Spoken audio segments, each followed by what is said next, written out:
आंध्र प्रदेशसारखं छोटं राज्य देते, मग महाराष्ट्राला का जमत नाही? हा एकमेव प्रश्न आहे आजचा महाराष्ट्र सरकारला. मग ते एकनाथजी शिंदे असतील, देवेंद्र फडणवीस जी असतील किंवा आमचे अर्थमंत्री अजित पवार असतील, या तिघांनाही. आंध्र प्रदेशसारखं राज्य देते आणि महाराष्ट्र देऊ शकत नाही. नमस्कार दिव्यांग मित्रमैत्रिणींनो, विकलांगांचा आवाज बोलानुभवाचे या चॅनलमध्ये मी ओमकेश आपल्या सर्वांचं सहर्ष स्वागत करतो.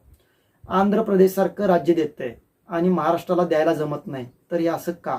तर मला पार्श्वभूमी समजून घेऊया आपण.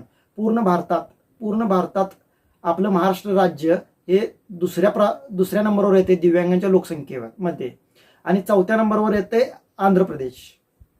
पहिल्यावर येते यूपी, कारण यूपीची लोकसंख्या तेवढी जास्त आहे, त्याच्यामुळे यूपी पहिला येते, 2 नंबरला महाराष्ट्र येते आणि 4 नंबरला येते आंध्र प्रदेश. 5 नंबरला मग राजस्थान तमिळनाडू वगैरे खाली जातात ते सगळे. मग आंध्र प्रदेशला जमतंय आणि महाराष्ट्राला का जमत नाही? आंध्र प्रदेशची पहिला म्हणजे ह्या आधी 2024च्या आधी पेन्शन जी दिव्यांग व्यक्तींना दिली जायची तर ती होती 3,000 रुपये. आजपर्यंत ते 3,000 पेन्शन देत होते दिव्यांगांना. आणि महाराष्ट्र किती देते? महाराष्ट्र 1,500 रुपये देते. बरं, महाराष्ट्राच्या ह्याच्यात लोकसंख्येत फरक किती आहे बघा.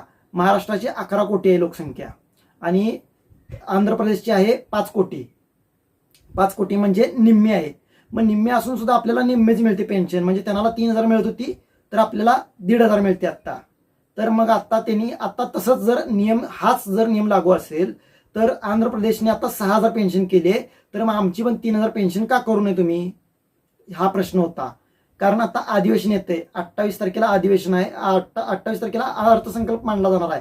27 तारखेपासून अर्थसंकल्प चालू होणार आहे. तर अर्थसंकल्प मांडला जाणार आहे 28 तारखेला. तर त्या दिवशी अजित पवारांनी किंवा एकनाथ शिंदेच्या मंत्रिमंडळाने हा चांगला निर्णय घेतला पाहिजे. पहिला तर मी चंद्रबाबू नायडूंचं अभिनंदन करेन की त्यांनी पहिल्या कॅबिनेटमध्येच, म्हणजे त्यांचं आता परत सत्ता आली त्यांची आणि त्यांनी परत मुख्यमंत्रीपदाची शपथ घेतली 4-8 दिवसाच्या मागे. तारीख मला एक्झॅक्टली लक्षात नाही, पण 4-8 दिवसाच्या मागे त्यांनी परत शपथ घेतली. त्यांचं परत मंत्रिमंडळाचा विस्तार झाला. त्या पहिल्या कॅबिनेटमध्येच त्यांनी दिव्यांगांसाठी खुशखबर आणली. 3,000ची पेन्शन त्यांनी 6,000 पेन्शन केली. 6,000 रुपये पेन्शन त्या प्रत्येक दिव्यांग व्यक्तीला आता तिथं आंध्र प्रदेशच्या प्रत्येक दिव्यांग व्यक्तीला तिथे मिळणार आहे आता 6,000 रुपये. Not a joke. म्हणजे दररोजचे 200 रुपये आले आणि आपल्याला आता किती येत आहेत? आपल्याला आता येतात फक्त 50 रुपये. 50 रुपयात काय होतं? एका आमदाराचा चहा सुद्धा येत नाही 50 रुपयात. मग आपल्यालाही 3,000 का मिळू नये? आपल्याही राज्यात 3,000 का मिळू नये? हा प्रश्न होता आणि या प्रश्नाचा आवाज उचलला गेला पाहिजे. कोणी ना कोणी तिथं अर्थसंकल्प मांडायच्या आधी ज्या अधिवेशन असतं त्या अधिवेशनामध्ये हा प्रश्न उचलला पाहिजे. आमदारांनी किंवा मंत्र्यांनी किंवा विरोधी पक्षनेत्यांनी हा प्रश्न उचलला पाहिजे आणि दिव्यांगांसाठी कोणी ना कोणी पुढे आलंच पाहिजे. तर आपण आणि चंद्रबाबू नायडूंचं सरकार आले तिथं सुद्धा भाजपचं वाटा आहेच आणि महाराष्ट्रातही भाजपचा वाटा आहे. केंद्रातही भाजप आहे आणि आता महाराष्ट्रातही भाजप आहे, आंध्र प्रदेशमध्येही भाजप आहे. त्याच्यामुळे दोन्हीकडे सत्ता असल्या कारणामुळे तुम्ही आम्हालाही पेन्शन 3,000 रुपये वाढ दिलीच पाहिजे. कमसे कम मी 3,000 म्हणतोय. मी काय 5,000 आवाडवे मागत नाहीये, 6,000 वगैरे, पण कमसे कम 3,000 पेन्शन झाली पाहिजे ही मागणी होती. आंध्र प्रदेश सारख्या राज्याला जमतंय तर आपल्याही राज्याला जमलंच पाहिजे आणि ही मागणी आमची फार पूर्वीची आहे, जवळजवळ 5 वर्षा पाठीमागची आहे मागणी. तर आता तुमचं शेवटचं पावसाळी अधिवेशन असणार आहे या सरकारचं. म्हणजे पुढे आता इलेक्शन लागतील, इलेक्शन नंतर कोणाची सत्ता, परत तुमची सत्ता येऊ दे किंवा नाही येऊ दे, पण आता तुम्हाला ही पावसाळी अधिवेशन आहे, शेवटचं अधिवेशन आहे. तर यात चांगल्यातला चांगला निर्णय म्हणून कमसे कम 3,000 पेन्शन ही तुम्ही अजित पवारांनी निर्णय घेतला पाहिजे किंवा अजित पवारांनी बजेटमध्ये तरतूद ही दिव्यांगांसाठी पेन्शनमध्ये तरतूद ही करायला हवी ही विनंती करतो. अजित पवारांना असेल किंवा एकनाथजी शिंदे असतील किंवा देवेंद्र फडणवीस जे असतील, या तिघांच्या मंत्रिमंडळाला एक नम्रतेची विनंती करतो की दिव्यांगांना तुम्ही 3,000 पेन्शन लागू करावी, लवकरात लवकर आणि तात्काळ लागू करावी. जसं आंध्र प्रदेशमध्ये केलंय, जसं आंध्र प्रदेशमध्ये चंद्रबाबू नायडू असतील किंवा त्यांच्या मंत्रिमंडळाने हा निर्णय तात्काळ लागू केलाय, तसा दिव्यांगांसाठी महाराष्ट्रातही लागू झाला पाहिजे ही विनंती करतो. आणि बाकीच्याही म्हणजे जे दिव्यांग व्यक्ती आहेत ते कमेंटमध्ये विचारतात की आम्हाला 6,000 5,000 व्हायला पाहिजे पेन्शन.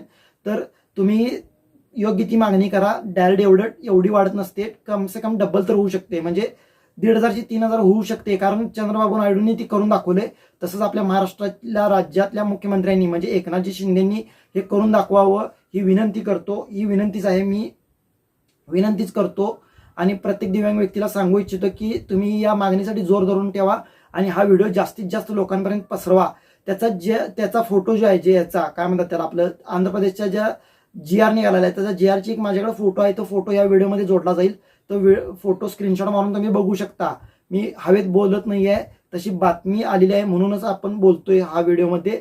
आणि तुम्हालाही काय वाटत असेल बरोबर चुकीचं तर कमेंट बॉक्समध्ये सांगायला विसरू नका. आणि काही दिव्यांग म्हणत आहेत की आमची तर पेन्शन 3,000 झाली आहे, पण मित्रांनो किंवा मैत्रिणींनो एक लक्षात घ्या, अजून कोणाची पेन्शन आपल्या महाराष्ट्रात 3,000 झालेली नाही आहे. तुम्हाला 3,000 पेन्शन आली असेल गेल्या महिन्यात किंवा त्याच्या गेल्या महिन्यात, तर ती मागील थकबाकी आलेली असेल. तुम्ही कधीतरी जाऊन तुमच्या बँकेमध्ये त्या बँक पासबुक तुम्ही भरून आणा आणि तिथं बघा तुम्हाला पेन्शन कुठल्या महिन्याची जमा झालेली आहे किंवा केव्हा पेन्शन झालेली आहे आणि किती महिन्याची पेन्शन तुम्हाला जमा झालेली आहे ही बघून घ्या आणि मग बोला. उगाचच हे अर्धवट माहिती घेऊन किंवा अर्धवट व्हिडिओ बघून कमेंट करत जाऊ नका. कारण तुम्ही जर ज्याला बोलता त्याला ते प्रभाव वेगळीकडे पडत असतो. त्याच्यामुळे माहिती पूर्ण घ्यायची आणि मगच बोलायचं असतं. आणि अजून 1,500च पेन्शन आपली आहे. अजून 1,500च पेन्शन प्रत्येक जिल्ह्यामध्ये येते. कुणालाही तुम्ही विचारू शकता, कुणालाही, अगदी कुणालाही, म्हणजे मंत्र्यांनाही विचारू शकता, आमदारांनाही विचारू शकता. 3,000 पेन्शन अजून झालेली नाहीये आणि होण्यासाठीच ही मागणी आहे आणि ती मागणी करणारा आजचा हा व्हिडिओ आहे.